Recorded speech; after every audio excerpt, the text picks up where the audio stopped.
Assalamualaikum warahmatullahi wabarakatuh. Perkenalkan, nama saya Siti Nurhalimah dengan NIM 2121088. Pada kesempatan ini saya akan membacakan makalah tentang ulumul Quran, yaitu pemeliharaan Al-Quran mulai masa Nabi sampai Khulafaur Rasyidin dan setelah Khalifah. Baik, yang pertama kita akan membahas tentang pemeliharaan Al-Quran pada masa Nabi. 1. Pengertian pemeliharaan. Pemeliharaan Al-Quran merupakan ikhtiar untuk menjaga kelestarian dan keotentikan Al-Quran. Pada masa Rasulullah SAW, ikhtiar tersebut dikenal dengan istilah Jam'ul Al-Quran. Jam'ul Al-Quran artinya pengumpulan Al-Quran. Maknanya mencakup dua pengertian, seiring dengan prosesnya itu sendiri, yakni hifzuhuhu, ataupun penghafalan. Dan yang kedua adalah kitabatuhu kullihi, penulisannya secara keseluruhan.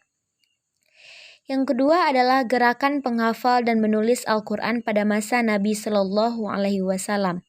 Bermacam-macam pendapat para sahabat tentang nama yang harus diberikan. Akhirnya mereka sepakat memberikan nama Al-Mushaf ataupun isim maf'ul dari asy-syafa, yang artinya mengumpulkan sumif, jamak dari syahifah, lembaran-lembaran yang telah tertulis. Setiap diturunkan ayat Al-Quran, Nabi selalu menyuruh menghafalnya dan menulisnya di bebatuan, kulit binatang, pelepah kurma, dan lain sejenisnya, seperti benda-benda tipis yang dapat ditulisi, dan Nabi menerangkan akan bagaimana ayat-ayat itu nantinya disusun dalam sebuah surat. Artinya, oleh Nabi diterangkan bagaimana ayat-ayat itu mesti disusun secara tertib urutan ayat-ayatnya. Di samping itu, Nabi juga membuat aturan, yaitu hanya Al-Quran sajalah yang diperbolehkan untuk ditulis dan melarang selainnya, termasuk hadis maupun pelajaran-pelajaran yang keluar dari mulut Nabi Muhammad SAW. Hal ini bertujuan agar apa yang dituliskannya adalah betul-betul Al-Quran dan tidak tercampur adukkan, hanya Al-Quran yang betul-betul terjamin kemurniannya. Yang kedua adalah pemeliharaan Al-Quran pada masa Abu Bakar. Setelah Rasulullah Shallallahu Alaihi Wasallam wafat, sahabat Ansor dan Muhajirin sepakat menunjuk Abu Bakar menjadi khalifah. Pada masa awal pemerintahannya, banyak orang-orang Islam yang belum kuat imannya, terutama di daerah Najd dan Yaman. Banyak di antara mereka yang menjadi murtad dari agama Islam dan banyak pula yang menolak membayar zakat. Maka terjadilah peperangan untuk menumpas orang-orang murtad dan para pengikutnya serta orang yang mengaku dirinya menjadi nabi. Oleh karena itu, sahabat Umar bin Khattab khawatir akan semakin bertambahnya para hufadz yang gugur dalam medan pertempuran dan mengakibatkan lenyapnya Al-Quran bersama dengan meninggalnya para hufadz tersebut. Maka Umar bin Khattab datang kepada Khalifah Abu Bakar untuk membicarakan hal tersebut. Umar berkata kepada Abu Bakar sebagai berikut, "Saya khawatir akan gugurnya para sahabat yang lain dalam peperangan selanjutnya, sehingga banyak ayat-ayat Al-Quran itu perlu dikumpulkan." Dalam usaha pengumpulan Al-Quran itu, Zaid bin Sabit bekerja amat teliti, sekalipun beliau sendiri hafal Al-Quran secara bagus. Namun untuk kepentingan pengumpulan Al-Quran demi umat Islam itu, ia sendiri masih memandang perlu untuk menyesuaikan hafalan atau bacaan dan catatan para sahabat yang lain dengan disaksikan oleh dua orang saksi. Dengan demikian, Al-Quran telah ditulis secara keseluruhan oleh Zaid bin Sabit dalam lembaran-lembaran dan diikatnya dengan benang dan tersusun menurut apa yang telah ditetapkan dan diajarkan oleh Rasulullah Shallallahu Alaihi Wasallam. Kemudian diserahkan kepada Abu Bakar dan mushaf tersebut tetap berada di tangan Abu Bakar selama pemerintahannya dan kemudian dipindahkan kepada Umar bin Khattab sampai beliau wafat dan sepeninggal beliau dipindah ke rumah Hafsah putri Umar. Selanjutnya yaitu kodifikasi Al-Quran pada masa Utsman bin Affan. Al-Quran pada masa Khalifah Utsman bin Affan tetap masih dalam keadaan demikian. Itu artinya telah ditulis dalam satu naskah yang lengkap di atas lembaran-lembaran yang serupa ayat-ayat dalam satu surat tersusun, menurut tertib yang ditunjukkan oleh Nabi. Lembaran-lembaran itu digulung dan diikat dengan benang disimpan oleh mereka yang disebutkan sebelumnya. Kemudian Khalifah Utsman bin Affan meminta kepada Hafsah binti Umar lembaran-lembaran Al-Quran yang ditulis pada masa Khalifah Abu Bakar untuk disalin. Oleh Utsman dibentuklah kepanitiaan untuk menyalinnya dengan anggota sebagai berikut, yaitu Zaid bin Sabit sebagai ketua, dan sebagai anggota Abdullah bin Zubair, Sa'id bin Ash, Abdurrahman bin Kharits bin Hisham. Tugas dari kepanitiaan itu adalah membukukan Al-Quran dan menyalin sebuah lembaran-lembaran tersebut menjadi sebuah buku. Dalam pelaksanaan tugas ini, Utsman menasihatkan supaya mengambil pedoman kepada bacaan mereka yang hafal Al-Quran. Kalau ada perselisihan di antara mereka tentang bahasa ataupun bacaan, maka haruslah dituliskan menurut dialek suku Quraisy, sebab Al-Quran diturunkan menurut dialek mereka. Maka dikerjakanlah oleh panitia tersebut sebagaimana yang telah ditugaskan kepadanya. Dan setelah selesai, maka lembaran-lembaran Al-Quran yang telah dipinjamnya dikembalikan lagi kepada Hafsah.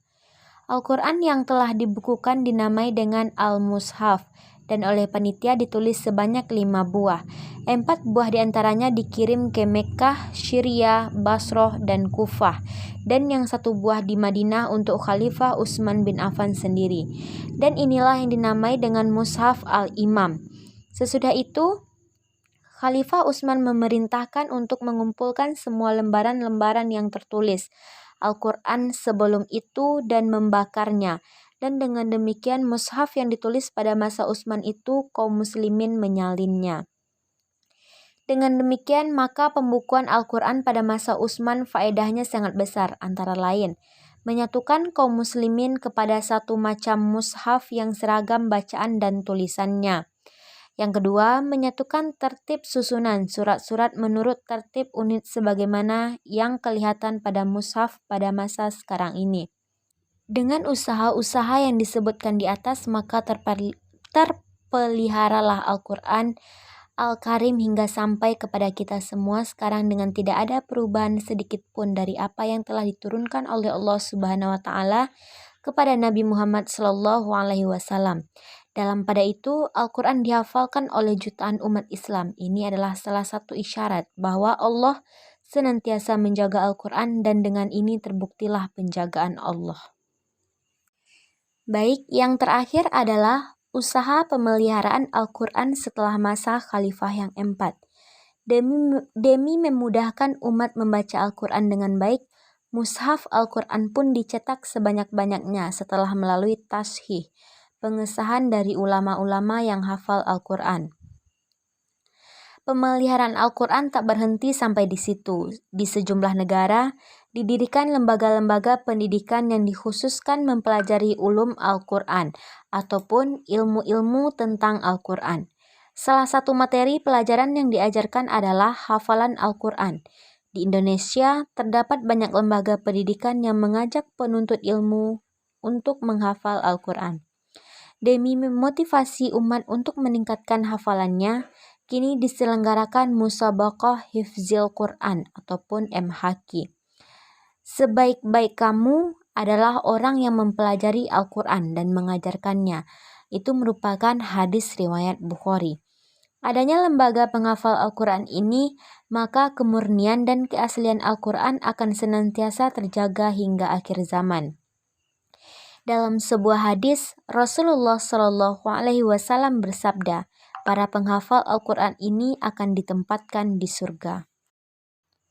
Dan sekarang kesimpulan. Yang pertama, Al-Quran yang berada di tangan kita sekarang ini adalah Al-Quran yang telah diturunkan kepada Nabi Muhammad SAW tanpa adanya perubahan, karena keberadaan Al-Quran yang demikian ini berkaitan dengan sifat dan cirinya yang tetap sebagaimana keadaannya dahulu. Yang kedua, setiap muslim harus percaya bahwa apa yang dibaca dan didengarnya sebagai Al-Quran sekarang ini tidak berbeda sedikit pun dengan apa yang pernah dibaca oleh Rasulullah SAW dan didengar dan dibaca oleh para sahabat. Yang ketiga adalah pada zaman sekarang Al-Quran dihafal oleh jutaan umat Islam di seluruh dunia, dan tidak tertinggal di negara Indonesia. Dengan munculnya pondok pesantren hufaz di mana-mana. Dengan munculnya banyak pondok pesantren hufaz tersebut, setiap tahunnya menghasilkan penghafal-penghafal baru yang jumlahnya semakin bertambah. Ini semua adalah salah satu isyarat bahwa Allah senantiasa menjaga Al-Quran dengan sungguh-sungguh. Dan dengan demikian terbuktilah Allah selalu menjaga kemurnian dan keotentikan Al-Quran. Sekian penyampaian materi yang dapat saya sampaikan. Salah dan janggal saya mohon maaf. Wabillahi taufiq wal hidayah. Wassalamualaikum warahmatullahi wabarakatuh.